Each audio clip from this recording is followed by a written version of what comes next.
And if you haven't figured it out already, this morning it's going to look a little bit different than some Sundays. If the youth team on the stage and 13 chairs didn't tip you off, the senior high is going to be sharing about their experience on their missions trip this year. I had told the senior high before we got doing this, some of them seemed a little anxious. And I said, there's no reason to be anxious. It's going to be fun. And everybody out there is your friend, and they aren't going to laugh at you if something goes wrong. It's going to be, you're going to enjoy it. So I want you to prove me right. So what I want you to do is pick somebody on the stage, just visually. Think of their name, hopefully someone whose name you know. And I'm going to count to 3. And on 3, I want you to say, hi, that person's name, and make the absolute most ridiculous face you possibly can. Do you have somebody picked out? I need a verbal. Do you have somebody picked out? All right. 1, 2, 3. You guys got crazier faces than that. I don't know.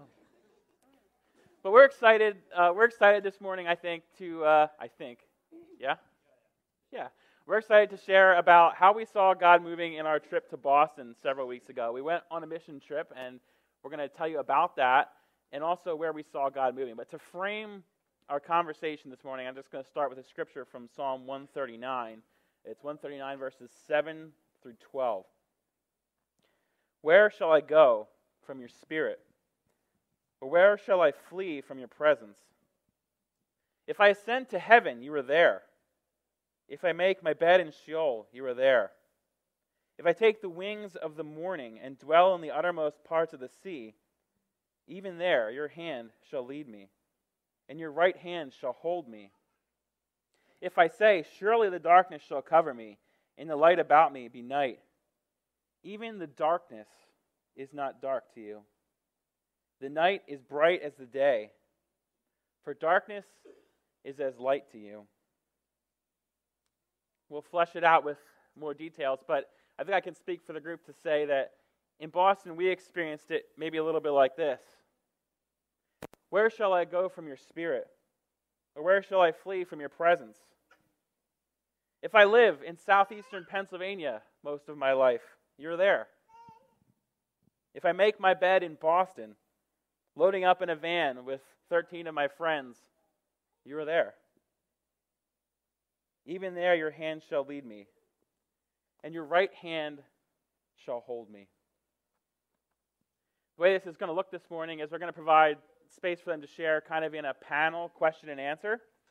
But before we do that, we thought it might be good to give you a small window into the general information of what our trip looked like. So as we share stories or we tell our experiences, you kind of have a feel for how that fits into the overarching experience. Does that make sense? So what we'll do is we're going to start off with Mason, and he's going to tell us kind of the beginnings of where we left from and where we stayed. Yeah, so we met here on the morning of June 18th, around 7:30 at the church, and we met out in the parking lot, and a bunch of members of the congregation gathered with us and just laid hands on us and prayed over us. And that was very encouraging for us. It helped us start the trip off on the right foot. And then, so we all just gathered up into the vans and then made our way to Boston. So, and then we stayed at First Baptist Church of Reading, Massachusetts, which is, you can see up on the screen. And then, so there was a guy's room and a girl's room. So that's the girls' side. It was like the cafeteria room, but then there was like a divider, and they had one half, and then the cafeteria was the other half. And then the guys, we were in like a really, really small room. That was considered the gym. That was called the gym of the church. Some of us hadn't even set up yet, so it was even more full than that. Yeah, there was probably about like, what do you think, like 16 or 20, like something in that range? What do you think, guys? Yeah. Probably 20. Yeah. Probably 20 guys. So it was tight. And then we also had only one bathroom, so we had to wait in lines a lot. So. Awesome. Lily?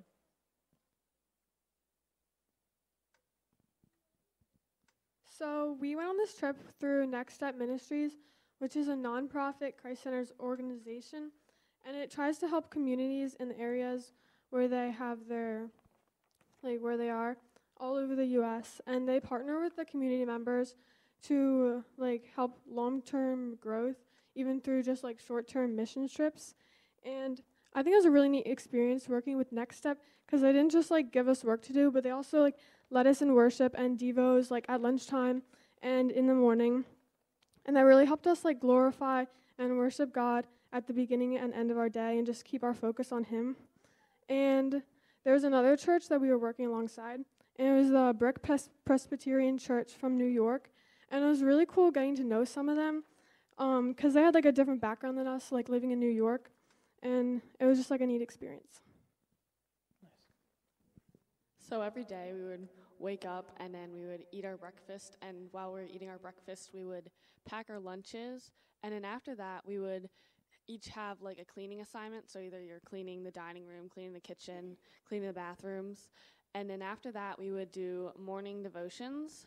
And then that was just like personal devotions that you would do. And then after that, we would all meet outside and we would gather and pray and do stretches before we left. And then after that, we would leave for our work sites. And then like 12 o'clock-ish, we would eat lunch. And then we would do a youth-led devotion at lunchtime. And then we would finish up our work sites, get our showers, then we'd have free time till dinner. And then after dinner, we would do cleanups again, so cleaning the dishes, other things like that. And then we would do worship time. So for worship time, we would start out with Yay Gods, which is where we would think about every day, like where we saw God working, and then we would share it with everybody. And this brings us to our audience participation portion of the service. There's a little ritual or little motions that go along with Yay Gods, and we're going to teach that to all of you so you can participate with us. It goes like this. Hold this for me. Yay God! Woo! So here's the deal. Brooke is going to share an example with us, and we're all going to do it together. But then, throughout our sharing time this morning, for the rest of the time, you have freedom and license to use that. Whenever you hear us say something that glorifies God, go ahead. You start it off. We'll all join in. We're doing this together. Or we might do that. If I hear someone say something that I think, yeah, yay, God, I might start it off, and you all can join in too, okay? What you see on the screen is every day in worship, we would come together, and we would, from each of the individual groups that went out to different places, share with each other where we saw God working. We would share a story from each location or something we experienced even there in our devotions, wherever we saw God working in our lives. Make sense? So the Yay God I saw was that the one night, so after we would do the worship, we would get together with our churches and we would talk. And so the one night we stayed up later and we talked about prayer and the importance of it. And then the next night, we didn't know this, and the next night we were all praying for each other. So it just worked out perfectly. Yeah. Yay, God. Woo! So yeah, then after we would do our Yay Gods, then we would sing some songs, and then they'd have like a video that we'd watch, and then we'd break into our churches and then just discuss it, then have free time and go to bed.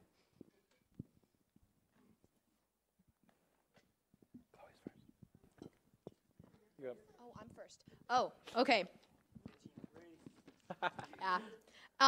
For the Boston trip, they divided our youth group into 2 different crews. So I was on crew 3.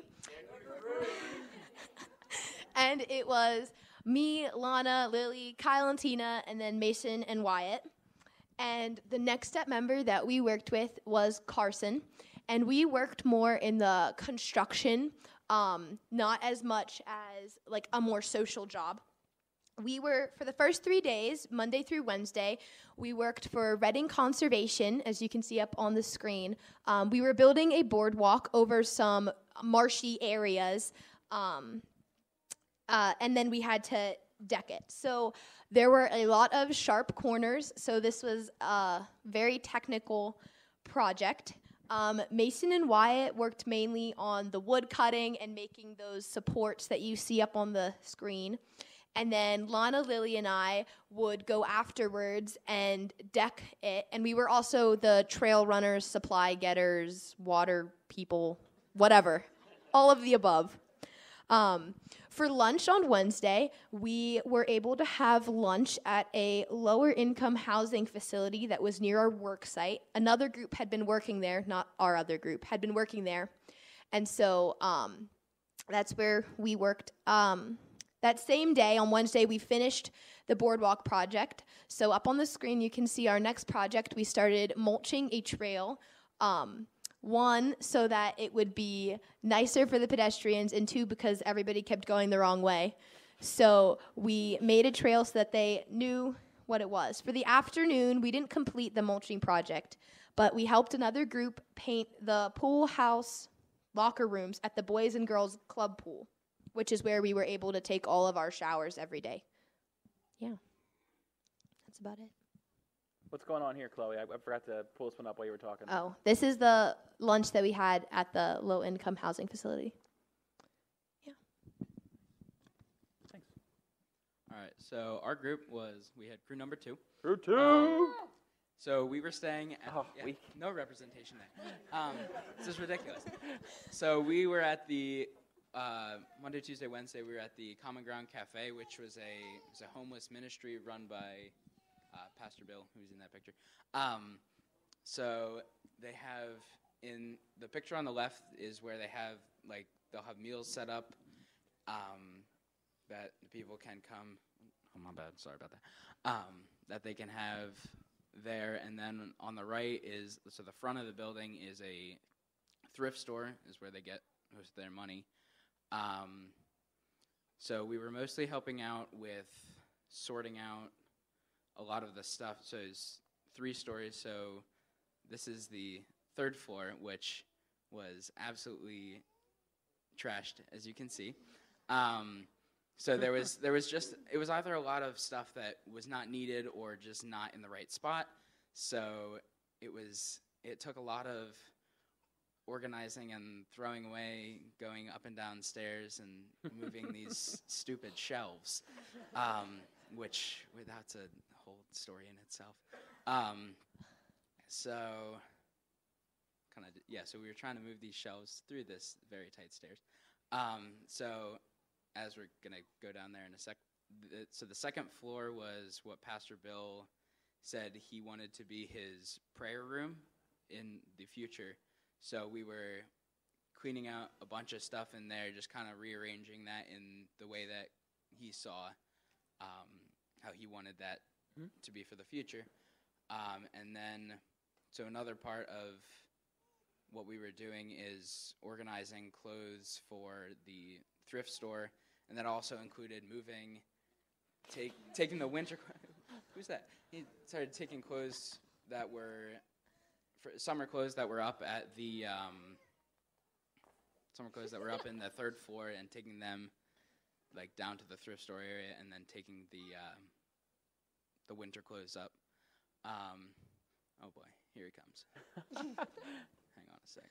And we didn't take many pictures of the homeless ministry itself, just because it doesn't make sense to be taking a picture of people who are coming in for help and support. So you're not going to see many pictures of that, but that, just for their, it just didn't seem right, out of respect. So this was what Jackie, Leandra, and Brooke were doing the majority of the time there. We're going through a bunch of either dishes or cups or all of the above and putting them into boxes. So we didn't really see them too much throughout the week, but yeah, they had a lot. And then on Thursday, we were at the Methuen housing community, which it was low-income housing, and we were basically just clearing out a bunch of stuff there. And then in the afternoon, we played bingo with the residents there, and that was very entertaining. I didn't think I would be that entertained just playing bingo, but it was a very good time. So they definitely enjoyed and appreciated it. That's for sure. The elderly people at that facility. So that gave you a little bit of a window into what the week was like. Is that helpful to you? Yeah, awesome. So it was a lot of different experiences. So depending on what team you were on or what the day was, it could look a whole lot different. But there was a lot of great experiences that we had and ways that we could serve At this point, we're going to kind of just move into a panel discussion where I'll ask some questions and throw it out there and see what goodies you guys have to share. But it's been a couple weeks now, so as you're looking back on the trip, I'm curious what the most memorable part was for you. And here's the kicker. Why?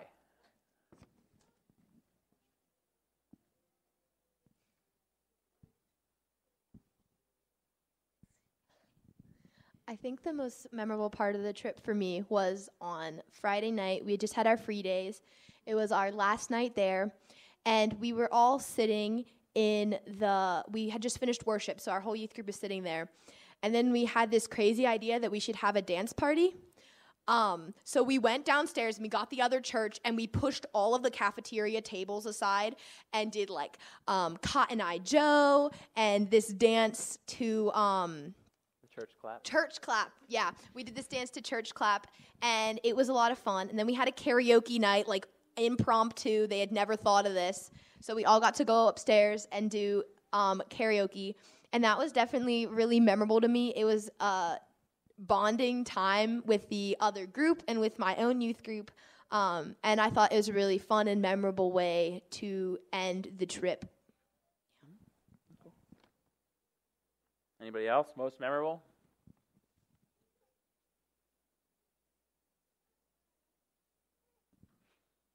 That's all right. I'll shift the question then. What was the most impactful or powerful thing you experienced, and what did it teach you? What would you say you learned?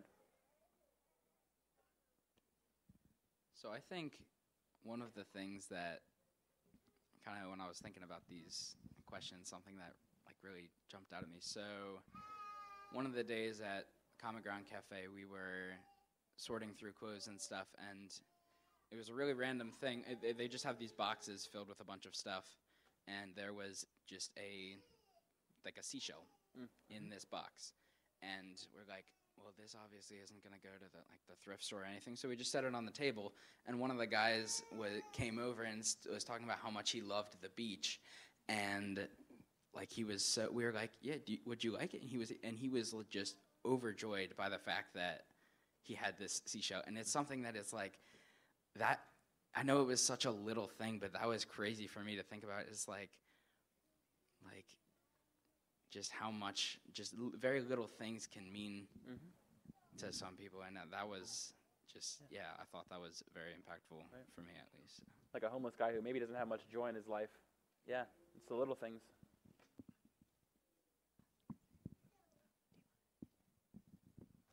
Anybody else? Don't be shy. Yeah, I would just say, like when we were building those trails, like seeing people just walk by with their dogs and just taking the walk that they normally take, and then just like seeing us in service, and then just being able to like tell them that like we're serving with a church group and stuff like that, and it's just cool to see that like we can make an impact on those people. And like Kyle had a conversation with the pastor that is the pastor at the church that we stayed at, and he had been telling Kyle that the people up in that area are very like post-Christianity. So like Brandon was saying, that like they kind of see nature as like their God instead of like the way we see him as our God. So like the one day a lady walked by and we were sitting on the trail taking our lunch break, and we were praying for the food, and she walked by right as we were in the middle of the prayer. So I think that was just a clear way for her to see like that we were serving something greater than ourselves, and like just to be able to make an impact on people who really aren't exposed to that. Mm-hmm. That's great. Yeah, just to further on that, the pastor was explaining, it's gives the church an opportunity to reach those people that are in the community by showing, hey, like we are caring about creating that connection, a common bond with the people in that area. So while our group might not seem like it wasn't very, outreach-ish, if that's a word. I like to make words up. But we were setting the foundation for a path that the church can utilize currently and in the future to connect with the local residents that are outside of the church at that time. So that was a huge importance, and one that we didn't necessarily go into that knowing or understanding that, but the clarity that they provided while we were there was pretty impactful. Anything else we learned you want to share?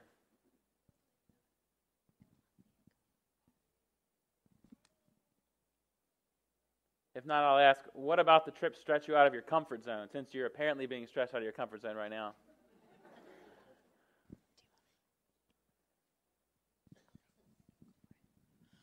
I think definitely for our group, it was a little easier to pinpoint that. It was something that, like, we're obviously not really around homeless people as much or at all here, but it was something that it was a very different world, even though we weren't directly interacting with the people. I mean, Sometimes. some, but not like a ton. Even though that wasn't all we were doing there. Like, it was still just a completely different world. Like, there would just be kind of little things that just was either very different or maybe even a little uncomfortable. But it was just, there was a lot different in that area than what we were used to. So it was a big adjustment. I think for me, it was the Yay Gods that we would do, because they would always want a different kid to do it every day, and our leaders weren't allowed to do it. So it got to a point where I was the only one left that hadn't gone yet. So, and I'm not one for public speaking, so that was interesting. What did you learn through that, if I could put you on the spot? It's not that bad. Okay, that's good. That's good. You're doing great. See, there you go. Anybody else stretched or uncomfortable? At least for me, I don't like leaving home. Mm-hmm. Keep me in my room where I belong. Sleeping in a room with a bunch of other people, not my thing. Day 2, Wyatt says to me, I could go home. I kind of miss the big open areas, all the trees, the big open fields. I kind of miss all that. And my bed. Yeah, but day 6, he was ready to line dance. So, I mean, he is exactly. fully integrated. And it was my idea, Yeah. so I don't know what happened there. At least for me, that was the most. Yeah. That was the most impactful. Yeah, thanks. Yeah, I think what stretched me out of my comfort zone was just the kind of work that my crew was doing. I am much more confident, in my academics or, socially, but, drilling things is not my thing. It took me a while to, get used to doing the stuff. And then by the time I was actually ready to, I felt a little bit confident in it, we were done the project. So I think, that was probably the most challenging thing for me, being introduced to a kind of work that I had never done or experienced before. I was kind of the reverse of Chloe.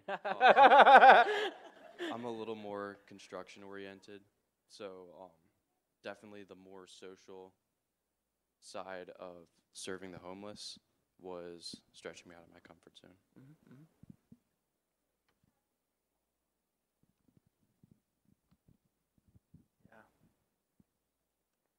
Was anybody doing the homeless stuff? For me, I could say I was stretched by seeing what those people's lives are like.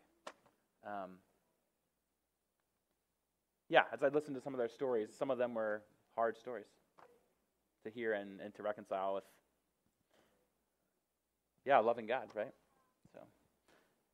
But I was proud of you guys for the ways that you were willing to be stretched and to step out of your comfort zones, and I think that you learned things from that. And you'll learn things from this, being stepped out of your comfort zone. So, as a way to kind of maybe push you away from the difficult parts and get your thoughts, your juices flowing, what was the most hilarious thing you experienced, or something that can get the crowd going here with a little laughter to lighten it up in the middle? Okay. So Chloe kind of stole mine a little bit, but so one of the things that we were talking about basically the whole week was how different the dynamics and just kind of lives of our two churches were. The one guy, I wasn't in that group, but apparently he rode a lawnmower for the first time. some people just didn't have their licenses because they just didn't need it. Because they live in the city. Yeah, they don't need it. And they were very confused why we enjoyed bonfires so much. They're kind of looking at us like, so you just burn stuff? We're like, is that even legal? Yeah. We're like, yeah. So it was very funny. One of us made the joke about that we should take them line dancing, and just to see how that would go. And so we're like, let's do it. So we went down to like where we ate, and we moved all the tables out of the way, and we did the Cotton Eye Joe, and then afterwards did the church clap, which I just found it was just really fun all around, because especially doing the Cotton Eye Joe with them, because a couple of them were very lost, and it was very funny. But yeah, no, it was overall. I thought that part of Friday night was it was very fun, getting to bond with them, even though it was a little interesting seeing them try to do that. But it was a lot of fun. I really enjoyed that. Cool.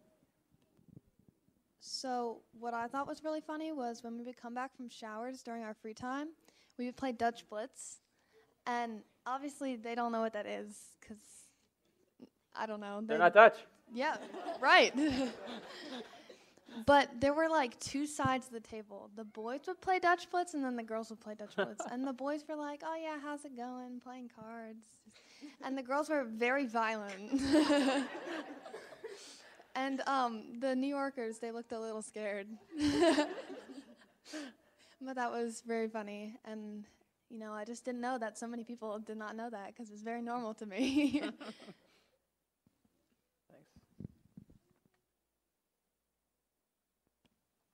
Is anyone going to talk about McDonald's? All right, so it was probably right around when lights would be out, like 10:30, and the lights were supposed to go out, and then we were all in our rooms and everything, and then a little bit earlier, Kyle had asked us if any of us were hungry, and so I think like me, Wyatt, and Isaac, and Chase told him that we were hungry. And I honestly didn't even think anything of it. And then a couple minutes later, Kyle pokes his head in the door and just goes, "It's go time." And nobody knows what's happening. And then all of a sudden, we follow Kyle and go upstairs, and to the white van. And then out of the white van comes 30 cheeseburgers and 30 small fries. So we sat on tables outside of the church and ate McDonald's at 10:45 at night. Where do we get McDonald's from, though? So part of the... In case Chloe's wondering, we got McDonald's from McDonald's. Yeah, so there was... Keep in mind, it was 10:30 at night. It was the second day, so people were starting to lose their minds maybe a little bit. So when I was going around, trying to be somewhat discreet about what we were doing, I was passing on like, hey, we're going to get McDonald's, and Mason kind of played it off a little bit, but when we said that, they literally jumped out of their beds, like just levitated right out. So I went over to the girls, and pretty much they were still in the cafeteria, I guess, at that point, and it was just like, hey, like we're going to get McDonald's, and Chloe asked, okay, but where are they going? And I was like, to McDonald's. And it was like, no, but where are they going? And I'm like, McDonald's. So it happened several times, and I'm like, we're getting McDonald's from McDonald's. So she realized it once the burgers were actually there. So for a little bit of context, this is not to talk bad about Next Step. They did feed us well most days, but that day we had like baked oatmeal for breakfast, a single sandwich for lunch, and pizza for dinner. And for a guy like Isaac who eats 7 eggs for breakfast, he was out of protein by 10. So we're his leaders are like, something has to happen, but nothing's open. So that's a little bit of context for your story. Something funny that happened on our crew. So we were working for this conservation place. And so when we were building this, we would trample a lot of the plants that were nearby. And the guy who was in, like, the head of this was not very happy that we trampled all of his skunk cabbage that wasn't skunk cabbage. So me and Lily and Lana spent like a good 3 hours propping up all of the leaves with sticks so that they would look natural and the guy wouldn't be mad at us. So, yeah. There you go. Yeah, so if you ever need your plants splinted, just call on the girls and they will help you out there. You know, when the storms come by, your garden topples over, they'll splint them up. Anybody going to share about Mr. Peabody? So one afternoon, so keep in mind, Monday, Tuesday, Wednesday. Well, Wednesday we went to lunch at a facility, so we had the use of a bathroom. The other days were in the middle of the woods. Well, the Next Step staff ranged in age from 18 to 25. Our crew was led by a 21-year-old gentleman. The first day, we're out there, and I was like, well, how close is the closest bathroom going to be? And he just looks at me like, well, there's plenty of trees. I was like, this lady's not doing trees. Like, where's the closest bathroom going to be? He's like, oh, well, there's a McDonald's nearby. So we went out to McDonald's for our bathroom run, and we're on the way back, and the girls were just looking around, and it's like, oh, well, there's something over there in the woods. And do you want to take it from there, Chloe? Oh. About Mr. Peabody? So then we just we had to go like under trees, and so we went into it, and we were like, we're not gonna litter, we're gonna go throw it out. But then we looked at it and we're like, oh, this is pretty cool. It's a blow up. I don't know if you can see it. It's a blow up like little yellow emoji face, winky face. So anyway, we took that up and we're like, this is pretty awesome. So then we took it back to our site, and what was the first name? We named it something at first, but then we didn't like it, so we were driving back home from showers to the church, and we saw this sign for Peabody, and we're like, hey, that's a cool name. So he is now Mr. Peabody. Nice. Well, thanks for sharing some of those. And if you want some more insight on inside stories and jokes, you can catch them after the service. But shifting the field a little bit, I'm curious if you wanted to describe to the congregation what impact our trip had on those we were serving or on you personally.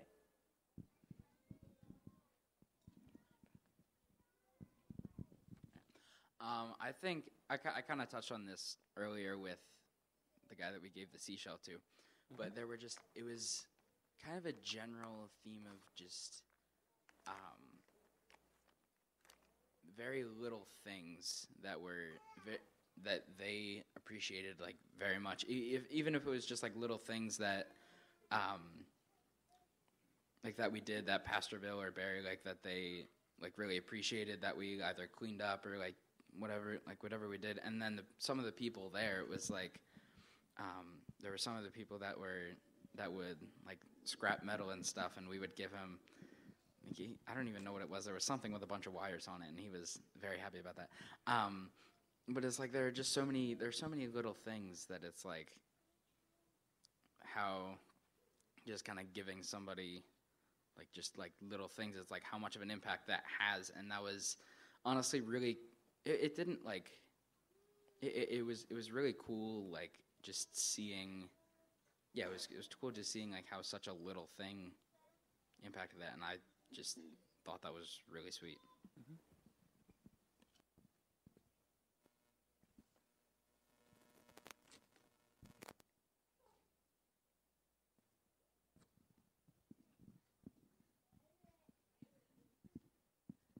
Yeah, I guess I'll play off that a little bit, like the little things that get people like happy or like give them some pleasure. So on Wednesday, we got to have lunch with at the lower income housing facility. And so as an extrovert, I was very excited that I got to talk to people after working in the woods for 3 days. So I got to go out, and we went in and we looked at what the other crew was doing, and then we were walking back, and there was this woman who I got to talking to, and first it was like 3 people, and then everybody else left, but I got to stay with her, and we had some really cool conversations as we were walking over to where we were going to eat lunch. And like through meeting her, it seemed to me that her life was very lonely. She didn't have family living near her. So I'm hoping like that the impact that like just talking to some people like that made their day to show them that like God cares for them and that somebody else cares for them and wants to include them. Is that the lady you got a chance to pray with too?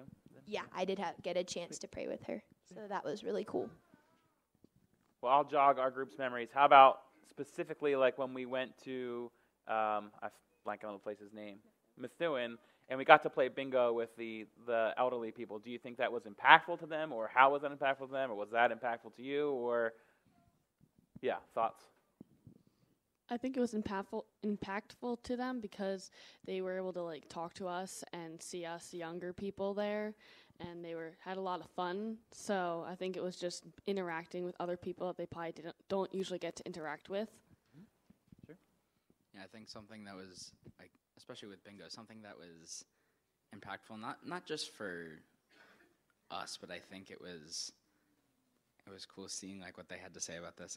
Brandon had mentioned something about the fact how Leandra and I had just graduated and what advice they had, and it was like I don't even remember. It was like the follow your dreams, and then somebody else said if you follow your dreams, you'll end up here, and then there was like somebody telling you like how much I had to like save and stuff for like just like life and stuff, but it was very funny just, and it did mean a lot just hearing like how much, even though like we had never met or anything before, like how much they like, because they were asking about like what we were doing like in the future, and it was very cool hearing them, like hearing their interest in that, and then also their advice, and I thought that was really impactful for me too. So.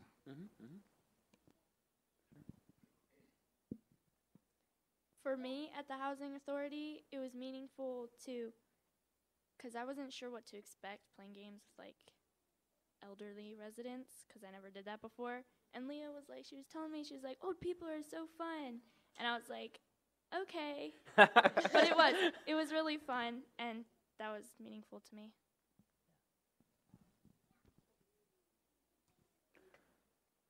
Taking a wide angle look at our trip, where would you say you saw God working, either before the trip or during the trip, or maybe in your own life with what you learned or experienced after the trip?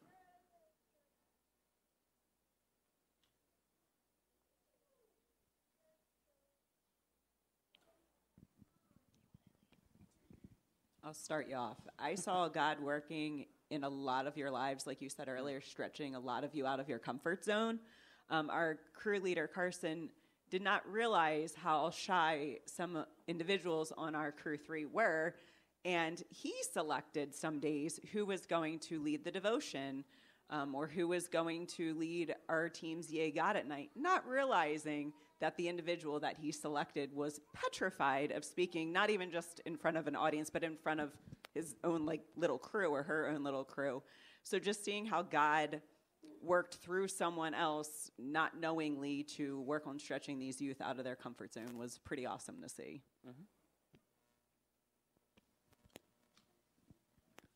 I think for me, the biggest thing, I think it was Thursday night when, I think Brooke kind of talked about it a little bit, when we got into our cruise and we were all praying for each other.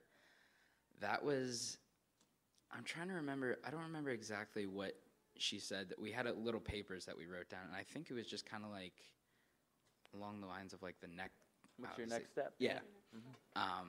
So we wrote down like just kind of things that we wanted to either change or kind of add to our life, and so we shared that with our crews, and then we went around and we prayed for everyone, and I can at least say for our crew, we were all very vulnerable with stuff.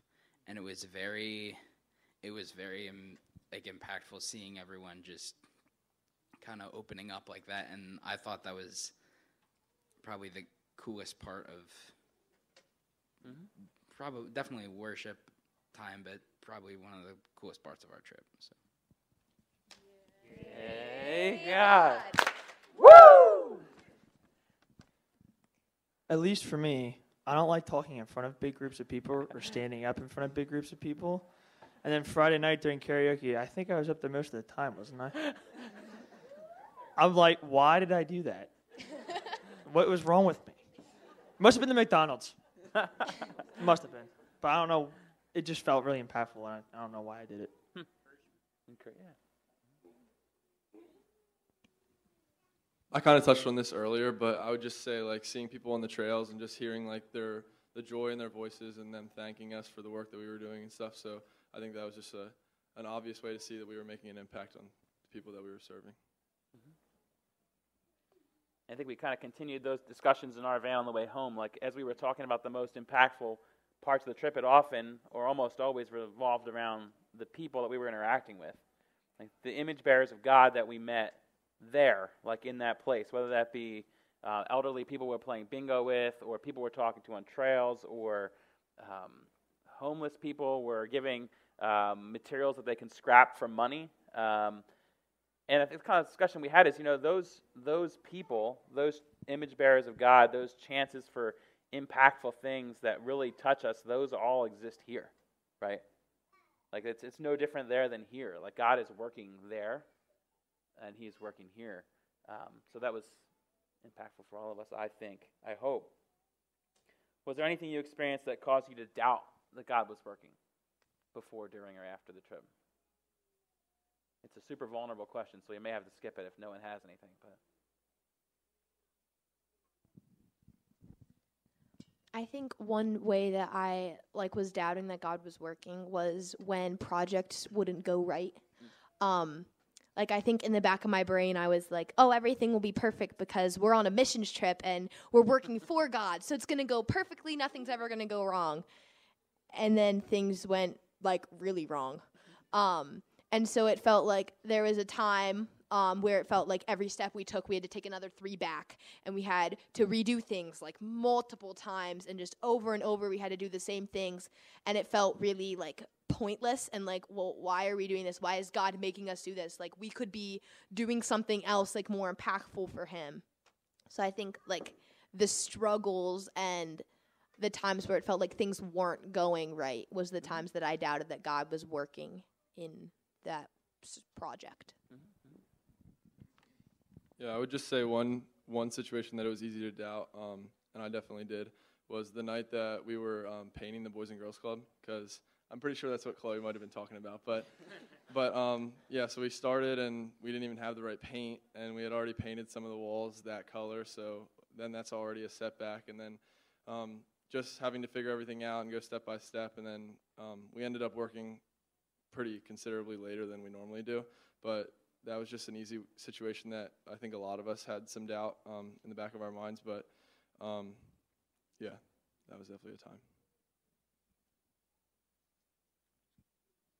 I think we were kind of talking about this a little bit on Wednesday, kind of preparing for this. Something that Brandon said, that it's something that I hadn't really thought about when we were talking about the different people at the Common Ground Cafe. It's how it's kind of a little discouraging that they keep coming, that they keep coming back, and it's not you don't see them get to a better place, but Sure. So part of that is a little discouraging, but also at the same time, something that I thought about with that, it's they could be anywhere else though, and they are at a spot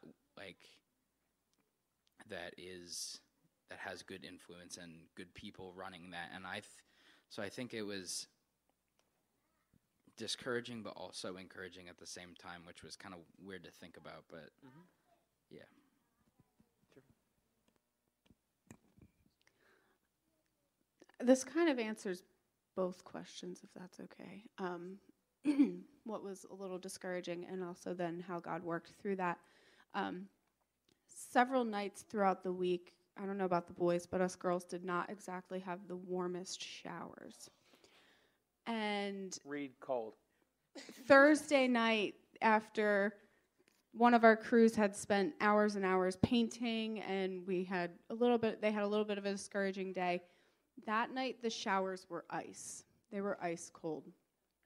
And so us girls were well, I was going to wash my hair tonight, but maybe not. Maybe I'll wait till tomorrow, trying to, gear ourselves up and talk ourselves into getting showers. And that was discouraging because it was like, come on, like just one night this week, I would really like to have a hot shower or at least warm. Like I'll settle for warm. And through that, like in that experience, Chloe said to me, she's like, Jackie, do you want to sing while we get our showers? I'm like, sure. Anything to distract myself from this ice cold water. So she and I start singing. And other of the girls joined in with us. And the acoustics in the room were just amazing. So we were singing hymns, It Is Well, and things like that. And the next day, so that was like our coping mechanism. Like we were just trying to distract ourselves. But is God working here? Is God working? Let's try and praise him anyway. The next day, I found out that Carson, Group 3's, and one of his other employees, were still at the pool house cleaning up and painting. So that was at 10 o'clock at night. They were still there working. Yeah, they worked till 3 a.m. that day, and it was 10 o'clock at night. And Carson told me the next day, he said, thank you so much for singing. He said, I was there, depressed, probably maybe high from paint fumes, who knows, but just not in a good place. And your singing really touched my heart. It brought tears to my eyes and just gave me the strength to continue on. So there we were being maybe slightly selfish, singing for ourselves, but God really used that to strengthen other people. And it just goes to show, you never know who your actions will impact. Sure. So pushing through those times when you doubt whether God's moving or just the general experiences of serving or, oh yeah, all right, fine. Yeah. Woo! So pushing through those experiences where you're not sure if God's working or you're even doubting it, or serving, or Wyatt just leaving your bedroom for a week, how has experiencing God at work in Boston affected the way you're able to see him now that you're home working here? Or has it affected your life at all in the here and now? So we did the Yay Gods, and you guys all heard about that. And so now I find myself sometimes during the day, finding little things that I can praise God for. Like when you're working out in the hot sun and there's a breeze, it's like, yay, God, thank you.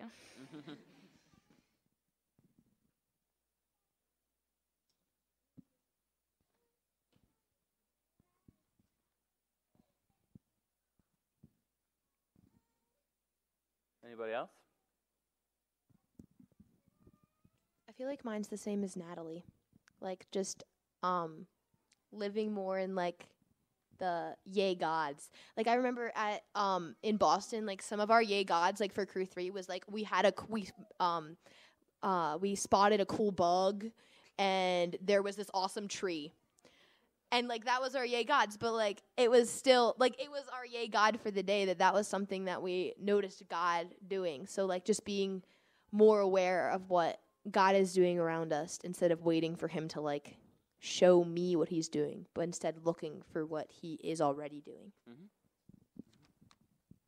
So kind of repetitive on what they've both said, but I think definitely looking at the kind of the small victories throughout the day that trip has definitely kind of changed my perspective with stuff, because I feel like there are a lot of times you definitely get so hung up on just a little thing or a little inconvenience during the day, but you don't really take into account the little the good moments, just kind of little things. So it's definitely helped to kind of be more appreciative of just kind of little moments, that it's even if it's not much, just something that's good to kind of get you through the day. So yeah.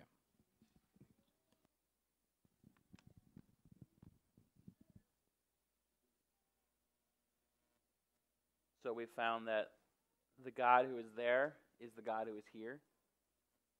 In pushing through some of those times where maybe we doubt he's working and seeing him work in hindsight, hopefully we can learn to see that he's working in the moment and to be looking for it, so we don't have to look back and say, oh yeah, I missed that, I wasn't looking for that. But if we're actively looking for it, that's something we can apply. I'm curious what advice you'd have for the congregation on how they could take note and give glory to God for the ways He's working all around them.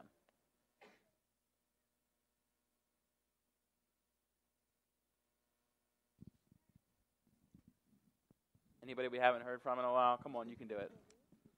You were all yucking it up here earlier when no one else was in the room. You can do it.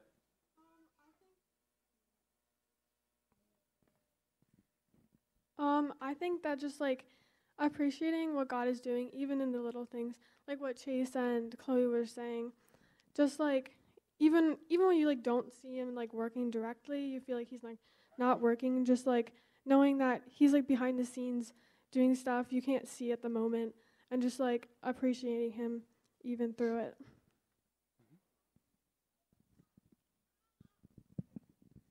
I think it's more, for me, it was like focusing on positives, and because when there's a lot of negative stuff, it's hard to see God in all that. But it's like, yeah, I have a cold shower, but at least I have a shower. So it's focusing on the positives and makes it better just all around. Mm-hmm.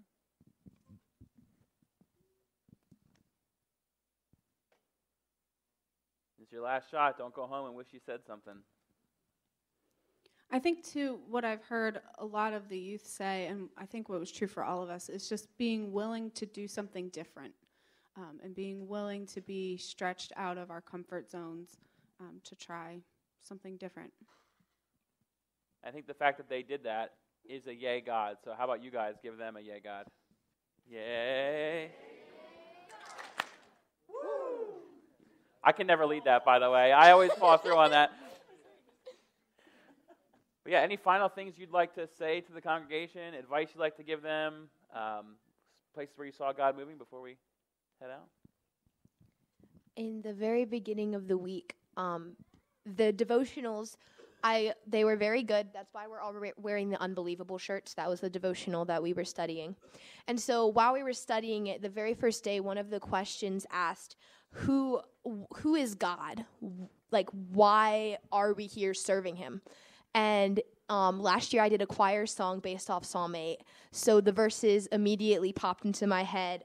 Psalm 8, 3 and 4 says, "When I look at your heavens, the work of your fingers, the moon and stars which you have set in place, what is man that you are mindful of him, and the son of man that you care for him?" So I think that these verses really shaped like my outlook on the week.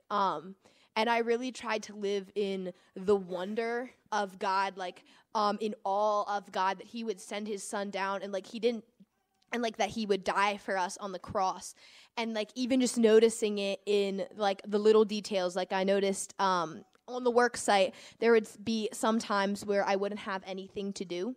So I would just take the time and I'd be like, oh, look, that's a really cool bug. Like, look how amazing God created, like that it is able to live by itself. Or like the rain droplet sitting on a leaf, like just the beauty of creation.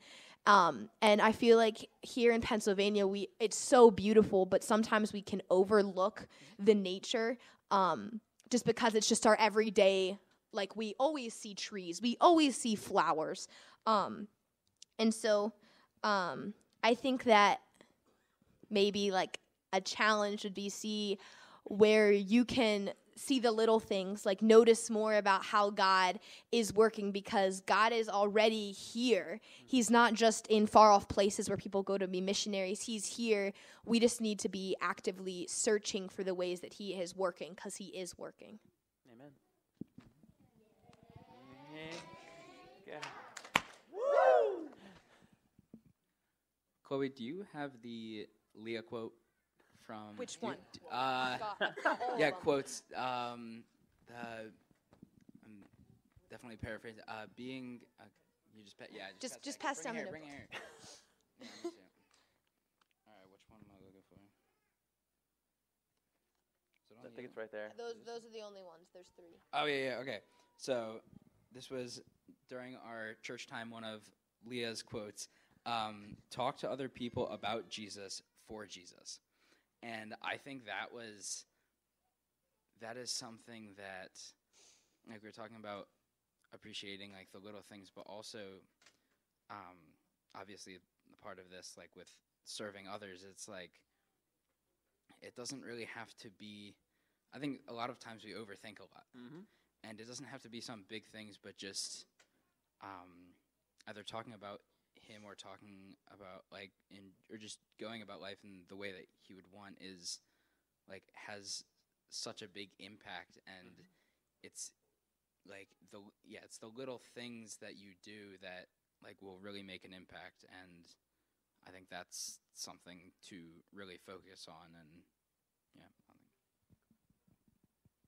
Well, hopefully it's been meaningful to you guys to hear a little bit about our trip and what they experienced and what they're learning and continuing to learn. But how about a round of applause for them being brave, coming up here, and for God for everything he did through our trip.